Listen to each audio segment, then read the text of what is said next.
Assalamualaikum warahmatullahi wabarakatuh. Salam guru penggerak.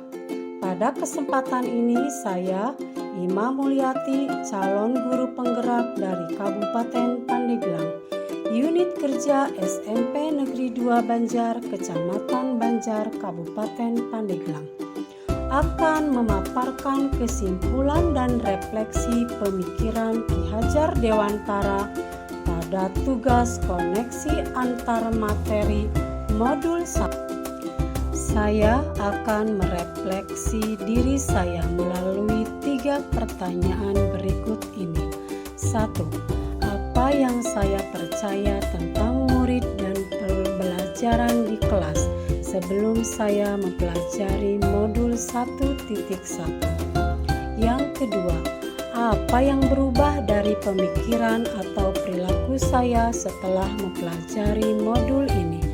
3. Apa yang dapat segera saya terapkan lebih baik agar kelas saya mencerminkan pemikiran Ki Hajar Dewantara? Yang saya percaya tentang murid dan pembelajaran di kelas sebelum saya mempelajari modul 1.1. Di antaranya, 1. Guru terlalu mendominasi pembelajaran. Nah, dalam hal ini pembelajaran yang saya praktekkan kebanyakan menggunakan metode ceramah dan anak hanya fokus diam dan mendengarkan. Yang kedua, pembelajaran terfokus pada ketercapaian materi dan KKM. Dalam hal ini saya hanya mengutamakan aspek kognitif siswa dan fokus pada target pencapaian kurikulum saja. Selanjutnya, guru kurang memahami karakteristik anak. Nah, terkait dengan karakteristik, saya cenderung menyamaratakan kemampuan anak tanpa memperhatikan perbedaan anak. Siswa pasif dan motivasi belajar yang rendah. Ini terlihat dari tidak adanya pertanyaan. Dari materi yang sudah dibahas, ketika saya bertanya, apakah ada pertanyaan? Jawaban mereka adalah tidak ada pertanyaan dan sudah mengerti. Dan ada juga terlihat keinginan untuk secepatnya menyudahi pembelajaran karena anak mengalami kebosanan. Yang terakhir, suasana kelas yang tertib, tenang, hening, dan anak-anak memahami materi adalah fokus utama guru. Setelah saya mempelajari modul 1.1 yang berubah dari pemikiran saya antara lain, guru bukanlah satu-satunya sumber belajar. Nah, apapun yang ada di lingkungan sekitar kita bisa dijadikan sumber belajar. Anak bebas mendapatkan sumber belajar dimanapun ia berada. Dan guru bersifat hanya menuntun, mengarahkan anak ke arah yang baik. Selanjutnya, pembelajaran berpusat pada anak. Nah, dengan keaktifan anak-anak dalam proses pembelajaran menjadikan anak-anak menjadi lebih aktif sehingga mereka dapat merekonstruksi pengetahuannya. Menghargai setiap karakteristik belajar anak. Setiap anak memiliki keunikan masing-masing. Saya sadar dengan adanya perbedaan ini akan menjadikan pembelajaran yang lebih bermakna. Selain merubah pemikiran, merubah perilaku, di mana yang dilakukan antara lain mengemas pembelajaran secara menarik agar motivasi belajar siswa meningkat.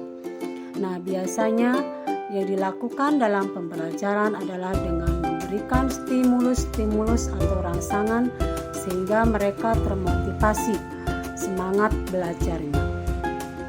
Yang kedua, memberikan kebebasan kepada anak untuk menyelesaikan setiap tugas sesuai dengan minat, bakat, dan kreativitasnya masing-masing. Ini terkait dengan memerdekakan belajar pada anak. Selanjutnya, lebih cermat melihat bakat anak. Ini bisa dilakukan melalui observasi, wawancara, pendekatan, atau lain-lain. Yang dapat saya terapkan lebih baik agar kelas saya mencerminkan pemikiran Ki Hajar Dewantara, di antaranya 1. merancang pembelajaran yang interaktif dan menyenangkan dengan melibatkan peserta didik. 2. Menerapkan pembelajaran berbasis kearifan lokal dan budaya setempat. 3. Menerapkan konsep merdeka belajar dan mengintegrasikan setiap pembelajaran dengan pencapaian profil pelajar Pancasila. Yang keempat, pembelajaran mengutamakan aspek budi pekerti, menerapkan sistem Among di mana pendidikan yang menuntun bukan menuntut. Selanjutnya, pembelajaran yang sesuai dengan kodrat alam dan kodrat zaman.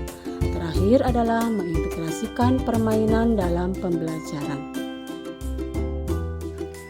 Kesimpulan yang dapat saya sampaikan yaitu dasar-dasar pemikiran Ki Hajar Dewantara harus segera kita terapkan di kelas dan di sekolah. Di antaranya bahwa pendidikan adalah menuntun anak sesuai dengan minat bakatnya. Yang kedua, pendidikan bukan hanya transfer ilmu saja, namun perlu penanaman budi pekerti yang baik. Yang ketiga, pendidikan sejatinya adalah menghamba pada anak. Sekian pemaparan saya tentang koneksi antara materi pemikiran filosofis Ki Hajar Dewantara. Mohon maaf apabila ada kekurangan dalam penyampaian. Terima kasih. Salam dan bahagia. Assalamualaikum warahmatullahi wabarakatuh.